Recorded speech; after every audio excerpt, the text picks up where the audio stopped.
The car has been good to us, but it's time to say goodbye to the Mazda 3. The car has been good to me. I mean, I drove it halfway across the country and back. This poor Mazda has been as far west as Saskatoon and as far east as Halifax. I get emotionally attached to inanimate objects, so I'd be lying if I said I wasn't a little bit sad about trading it in. But in its stead, we now have a Nissan Leaf. And that makes us a fully EV household. No more gas cars. We have bought the last tank of gas and the last oil change that we ever will. So, specs. It's a 2016 Nissan Leaf SV. It's got 81,170 kilometers on the odometer, has a 30 kilowatt hour battery pack. At least it did, because it's got only 10 out of the 12 bars on the battery state of health gauge, which I've worked it out. It has roughly a 20% battery degradation. So out of that 30 kilowatt hours, it has roughly 24 usable kilowatt hours. It supports J1772 at 6.6 kilowatts and also Chademo at 50 kilowatts for charging. And the peak speed that I've seen so far is 45 kilowatts. So, well, good for their time. Leafs are unfortunately known to be really bad in terms of battery degradation. And that's because unlike most EVs, which use liquid cooling for the batteries, the Leaf, for whatever reason, uses air cooling. And unfortunately, that doesn't stop the batteries from getting super hot while driving long distances and charging at fast speeds. So, according to a better route planner and verified by some of my test drives, I can get about 100 kilometers at highway speeds with some margin to spare in between charging stops. So, I mean, this thing's not built for road trips,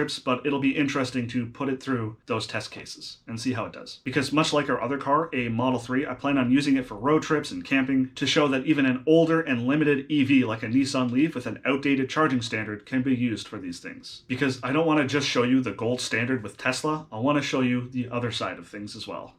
And I'm planning on doing some really wacky things with this too. I mean, I know I'm not the first person to do this, but I'm going to mount 300 watts of solar on roof racks and on the hood, and using 2 kilowatts of LFP batteries in the trunk, I can add about 7% of battery back into the battery pack per day, which is roughly 10 kilometers on a super sunny day. That essentially makes it a Fisher-Price My First Aptera. Since this Leaf is our secondary car, it doesn't get driven nearly as much, and with this solar charging setup, that may be enough to actually never really need to plug it in between road trips and camping trips. And we still needed a hatchback for things like porting my e-bike around and other like heavy duty stuff that doesn't fit in the Model 3's trunk, and I really wanted to go all EV, and the Nissan Leaf seemed like a really good fit for that. I really want to push this thing to its limits and see what it's capable of. So you guys let me know, what kind of trips do you want to see me taking on? What situations do you want to see it put in? Be sure to let me know, and if you want to see all of my outdoors adventures with EVs, both big and small, click the card.